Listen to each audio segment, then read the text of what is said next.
اللہ کے ایک نبی کا واقعہ سنانا چاہتا ہوں۔ یہ واقعہ قرآن مجید میں بہت تفصیل کے ساتھ موجود ہے، اور یہ واقعہ ایسا ہے کہ میں ان نبی علیہ الصلوۃ والسلام کے عمل کا نام لوں تو نبی علیہ الصلوۃ والسلام کا نام آپ کے ذہن میں خود ہی آ جائے گا۔ یعنی انہوں نے وہ عمل ایسا کیا کہ اب ان کے نام کے ساتھ وہ عمل ایک خاص ٹیگ بن گیا ہے۔ اور اگر میں اب عمل بتاتا ہوں، نام آپ خود بتائیں گے، اور ان کا عمل تھا کہ ان کے اندر کمال صبر تھا۔ اب یہ صبر کرنے والے نبی کون ہیں؟ صبر ایوب علیہ السلام۔ مشہور ہے دنیا میں کہ ایوب علیہ السلام کا جو صبر ہے وہ ضرب المثل بن گیا، وہ ایگزامپل بن گیا۔ صبر تو بہت سارے لوگوں نے دنیا میں کیا، مصیبتیں تو بہت سارے اللہ والوں پر آئیں، مگر حضرت ایوب علیہ الصلوۃ والسلام کو اس قدر کمال کا صبر جو ان کا تھا وہ کیا واقعہ ہے۔ تو آج مشکلیں ہیں، پریشانیاں ہیں، ٹینشن ہیں، لوگ جب پریشان ہوتے ہیں تو صبر کا دامن تھامنے کی بجائے نارملی بے صبری، شکوے اور شکایات کی طرف جاتے ہیں۔ تو زندگی میں جب بھی کوئی معاملہ آئے نا، ہمیں اللہ کے کلام کی طرف رجوع کرنا چاہیے، اللہ والوں کی سیرت کی طرف رجوع کرنا چاہیے، اور رب کریم کے جو منتخب ترین بندے ہیں، دنیا کے افضل ترین جو افراد ہیں، وہ انبیاء کرام علیہ الصلوۃ والسلام ہیں۔ تو ہمیں جب بھی کوئی پرابلم آئے، جب بھی کوئی مسئلہ درپیش ہو، پہلے دیکھیں اللہ والوں نے اس موقع پر کیا کیا تھا، قرآن کیا کہتا ہے، حدیث کیا کہتی ہے، تو پھر زندگی میں چیزیں آسان ہو جاتی ہیں۔ تو حضرت ایوب علیہ الصلوۃ والسلام کی سیرت کے بارے میں جانتے ہیں کہ آپ حضرت اسحاق علیہ الصلوۃ والسلام کی اولاد میں سے ہیں، اور ان کی والدہ حضرت لوط علیہ الصلوۃ والسلام کے خاندان سے ہیں۔ اللہ تعالیٰ نے آپ کو ہر طرح کی نعمت سے نوازا تھا۔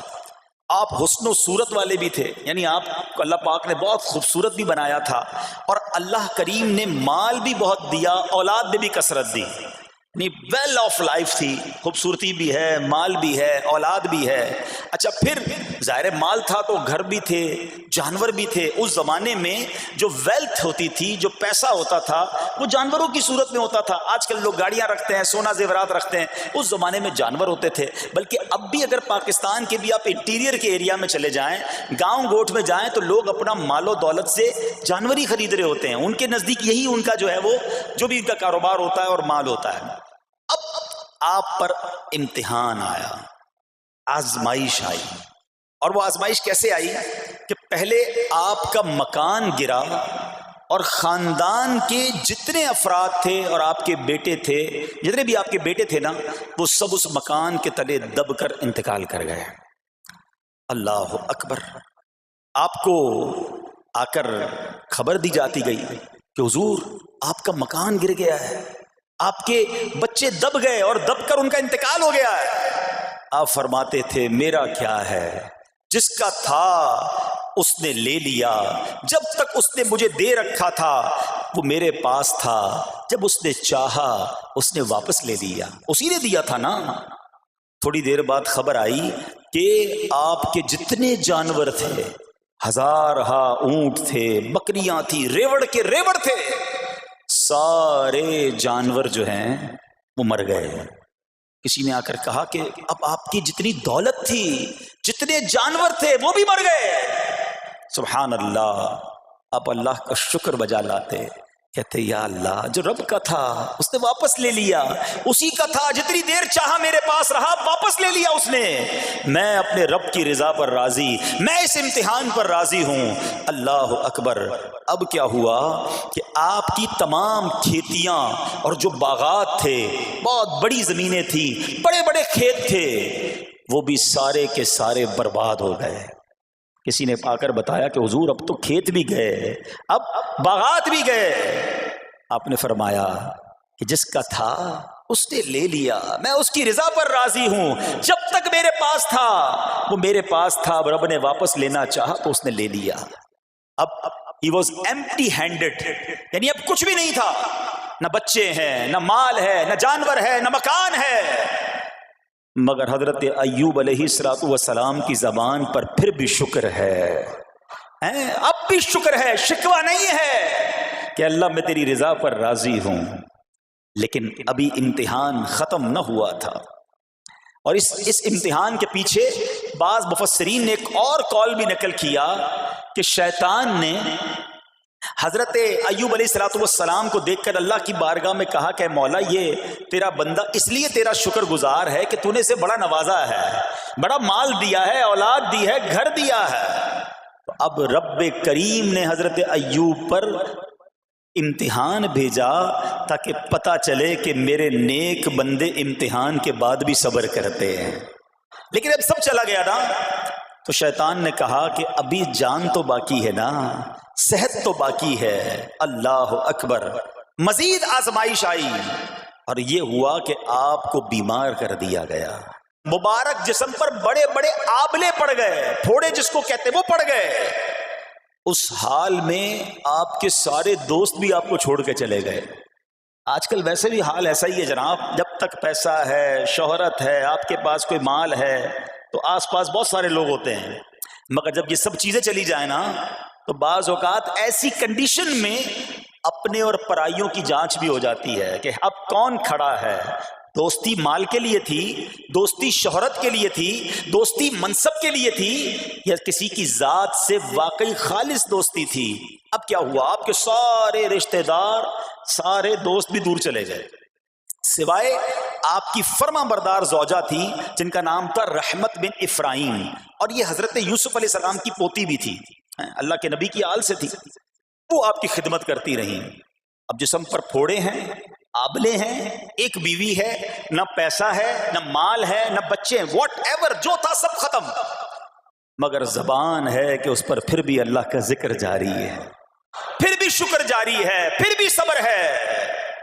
بات کرنا آسان ہے جناب، مشکل آئے اور صبر کرے بندہ، اصل امتحان یہ ہے۔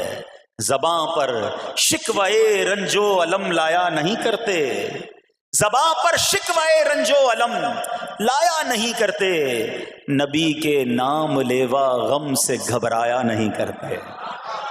مہینے کا پرابلم نہیں تھا، کئی سال تک آپ بیمار رہے، آپ کی زوجہ جو ہے وہ خدمت کرتی رہی۔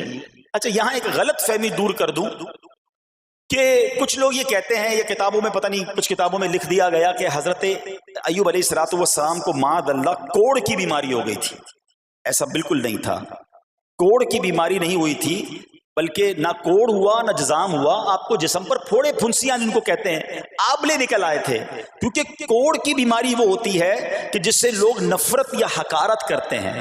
اللہ کے کسی بھی نبی کو کبھی بھی کوئی ایسی بیماری نہیں ہوئی جس کی وجہ سے لوگ اس سے حقارت یا نفرت کریں یا دور بھاگیں، کیونکہ اللہ نے ان نفوس قدسیہ کو، ان نیک بندوں کو، ان منتخب شخصیات کو لوگوں کی ہدایت کے لیے بھیجا ہے۔ ان کو کبھی کوئی ایسی چیز نہیں ہوئی کہ جس سے لوگ گھن کھا کر دور بھاگیں، تو یہ بالکل غلط ہے۔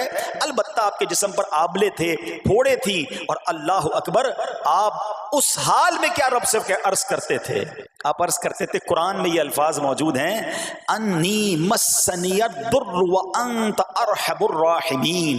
ترجمہ کیا ہے؟ مجھے تکلیف پہنچی اور تو سب مہر والوں سے بڑھ کر مہر والا ہے، رحم کرنے والوں میں سب سے بڑھ کر رحم کرنے والا ہے۔ یعنی اللہ کی بارگاہ میں یہ عرض کرتے تھے، یا اللہ تکلیف پہنچی ہے، رحم تو نے کرنا ہے، تو ارحم الراحمین ہے۔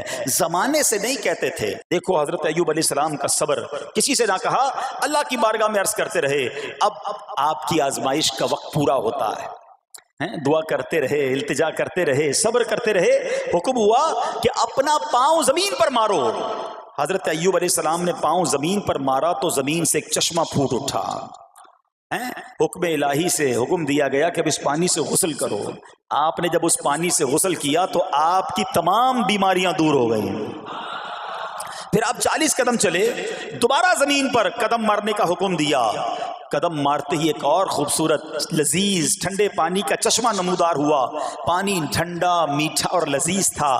اب آپ نے وہ پانی پیا تو آپ کے باطن میں نور ہی نور پیدا ہو گیا، اور آپ کو اعلیٰ درجے کی صحت اور نورانیت حاصل ہو گئی۔ اور سنو، میرا رب تو قادر ہے نا، اللہ تعالیٰ نے آپ کی وہ ساری اولاد جو دب کر کئی سال پہلے مر گئی تھی، انتقال فرما گئے تھے، اللہ نے ان تمام اولاد کو پھر زندہ فرما دیا۔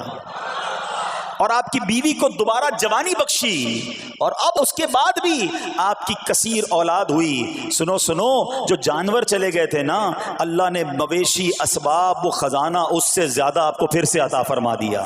تو حضرت ایوب علیہ السلام کی زندگی میں ایک اور واقعہ یہ ہوا کہ جب آپ بیمار تھے، آپ کو پتہ جب بندہ بیمار ہوتا ہے تو بعض اوقات اس کی طبیعت میں کیفیات بھی ہوتی ہیں. تو آپ نے اپنی زوجہ کو پکارا، تو آپ کی زوجہ کچھ دیر میں حاضر ہوئی. تو آپ نے جلال میں آ کر اس کو 100 درے، اپنی زوجہ کو 100 کوڑے مارنے کی قسم کھا لی. اب جب صحت آ گئی تو قسم تو آپ نے کھائی ہوئی تھی، تو اب کیا کرتے؟ اس بیوی نے تو خدمت بھی بہت کی تھی، اب اسے کوئی خاص کیفیت تھی، آپ نے قسم اٹھا لی تھی. تو سبحان اللہ، ایوب علیہ السلام کو اللہ کریم نے قرآن میں کیا حکم دیا کہ اے ایوب، آپ ایک یعنی 100 جس کو کہتے ہیں تنکے، 100 تنکوں والی جھاڑو لیں اور اس جھاڑو کو ایک مرتبہ اپنی بیوی کو مار دیجئے تو آپ کی قسم جو ہے وہ پوری ہو جائے گی، یعنی قسم کا کفارہ نہیں دینا ہوگا. اللہ اکبر. اللہ نے اس نبی علیہ السلام کی فرما بردار بیوی کی جو سزا تھی یا جو معاملہ تھا اس کو کتنا آسان فرما دیا. تو رب کریم نے قرآن مجید فرقان حمید میں اس کو کس طرح بیان فرمایا؟ وَخُذْ بِيَدِكَ ضِغْثًا فَاضْرِب بِهِ وَلَا تَحْنَثْ. فرمایا کہ اپنے ہاتھ میں ایک جھاڑو لے کر اسے مار دے اور قسم نہ توڑ. اِنَّا وَجَدْنَاهُ صَابِرًا. فرمایا ہم نے اسے صابر پایا. نعم العبد، کیا اچھا بندہ. اِنَّهُ اواب، بے شک وہ بہت رجوع لانے والا ہے. ارے آج دنیا کسی کو کہے یہ صبر والا ہے، حضرت ایوب کی شان دیکھو کہ رب فرما رہا ہے قرآن میں اِنَّا وَجَدْنَاهُ صَابِرًا، اور ہم نے ایوب کو صبر کرنے والا پایا، صابر پایا. اللہ حضرت ایوب کے صبر کے صدقے ہمیں بھی صابرین میں شامل فرما لے. اللہ اکبر، سبحان اللہ. اور رب کریم نے جو اواب فرمایا، علماء کہتے ہیں کہ یہ اواب کے لاجواب خطاب کو جو آپ کے سر مبارک پر ایک تاج کی طرح رکھ دیا گیا، کیونکہ اواب کے معنی کیا ہے؟ انہو اواب، بے شک وہ بہت رجوع لانے والا ہے. اللہ اکبر. صبر کیا تو رب نے کیسے کیسے القاب جو ہیں وہ قرآن میں عطا فرمائے. یہاں ایک اور بات بھی سیکھنے والی ہے کہ حضرت ایوب علیہ السلام کے صبر کا کمال یہ ہے کہ قرآن میں ذکر آ گیا. آپ صبح قیامت تک حافظ تلاوت کریں گے، تراویح میں قرآن پڑھا جائے گا، جب بھی قرآن کی تلاوت دنیا کے کونے کونے میں کی جائے گی، قیامت تک حضرت ایوب کے صبر کا ذکر ہوتا رہے گا. جب آپ صبر کرتے ہیں اللہ رسول کو راضی کر لیتے ہیں، اللہ ان ناموں کو بلند فرما دیتا ہے. سبحان اللہ. اب حضرت ایوب علیہ السلام کے صبر کی بات ہوئی ہے نا، اللہ نے پتہ ہے آپ کو کتنا مقام عطا فرمایا کہ نبی کریم صلی اللہ تعالی علیہ وآلہ وسلم نے ارشاد فرمایا حضرت ایوب لوگوں میں سب سے بڑھ کر عالم، صابر اور غصہ پینے والے تھے. حضرت ابن مسعود رضی اللہ تعالیٰ عنہ سے مروی ہے کہ حضرت ایوب علیہ السلام قیامت کے دن صبر کرنے والوں کے سردار ہوں گے. ہاں، صبر کرنے والوں کے بھی سردار ہوں گے.